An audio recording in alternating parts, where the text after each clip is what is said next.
Dans Parashat Vaïtse. Dans Parashat, c'est écrit que Yaakov Avinu arrive dans un endroit qui s'appelle Beth-El.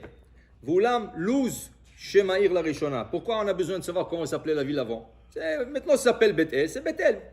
Parce que Yaakov, il ne voulait pas dormir. On dit que David Amelech, il a eu la neshama de Yaakov Avinu. Qu'est-ce que ça veut dire? Comme Yaakov n'a pas dormi pendant 14 ans dans un lit, toujours sur un banc, par terre, mais pas dans un lit, ainsi, David Amelech, on sait qu'il se réveillait à minuit et il restait toute la journée. C'est un roi, il a tellement de choses, s'occuper de l'armée, s'occuper de l'économie du pays, s'occuper de plein de choses, de jugements, il y avait des femmes qui venaient lui demander des questions, il y avait plein de choses. Alors David ne dormait pas, d'où est-ce qu'il avait cette force d'être réveillé de minuit et même avant minuit, quand il se mettait dans le lit David Amelech, il ne dormait pas. Il dormait en prenant 60 respirations. Ça veut dire que, comme ça, il comptait, à la 60e respiration, il ouvre les yeux. Et il referme les yeux. Comme Shenat Hassous, comme le sommeil d'un cheval. Pourquoi Adam Arishon, Adam, pourquoi il a appelé le cheval Sous? Il a appelé chaque animal selon sa nature. Le Sous parce que le otiot Zashratz, c'est l'otiot qui vient dedans. Samer, Zain, Re, Shin, Tzadik. Et ils s'échangent entre elles. Alors si je prends le Samer et je le change avec Zain, je reçois le mot Zouz. Le cheval n'est jamais en repos. Quand tu vois un cheval, toujours il bouge. Toujours il bouge, toujours. Ou quand la smanzaz, il bouge. Alors il s'appelle Sous, il a appelé Sous.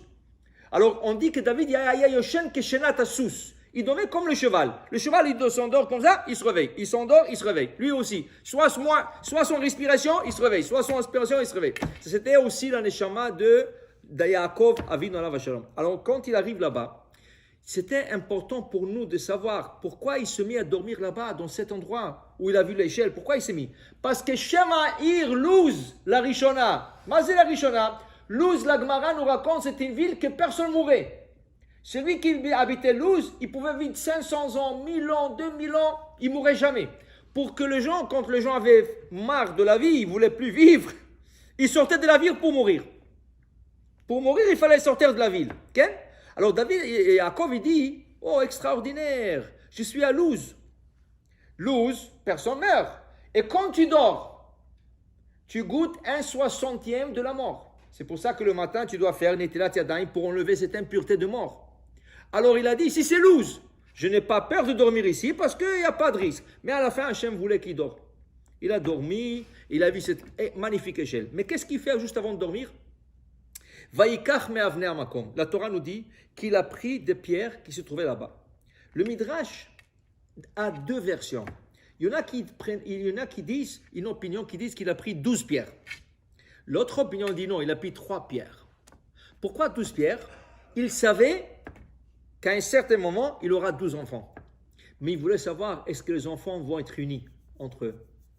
Alors il a pris les 12 pierres, Vayasem merashotav, il a mis autour de sa tête, et il voulait voir le lendemain s'ils vont être 12 ou 1. Et le lendemain, qu'est-ce qui est arrivé? Ils sont devenus, Vaikach et Even. Il a pris la pierre. Elles sont devenues une pierre, et là, il savait que ses enfants vont être unis. Okay? L'autre opinion dit non, il y avait 3 pierres. Pourquoi 3 pierres? Alors, j'ai vu une explication qui dit la chose suivante. Al-Shlosha devarim ha'olam. Le monde se maintient sous 3 piliers. À la Torah, va la avoda, va gmut chassadim. Sur l'étude de la Torah, sur le sacrifice qui est la avoda, okay, le sacrifice, et gmilut chassadim, la bienfaisance. Son grand-père, Avraham Avinu, qu'est-ce qu'il pratiquait? Quel pilier? Gmilut chassadim, la bienfaisance. Son père, qu'est-ce qu'il pratiquait? Avoda. C'était un sacrifice, son père. Il s'est mis comme sacrifice. Et lui-même, qu'est-ce qu'il pratiquait?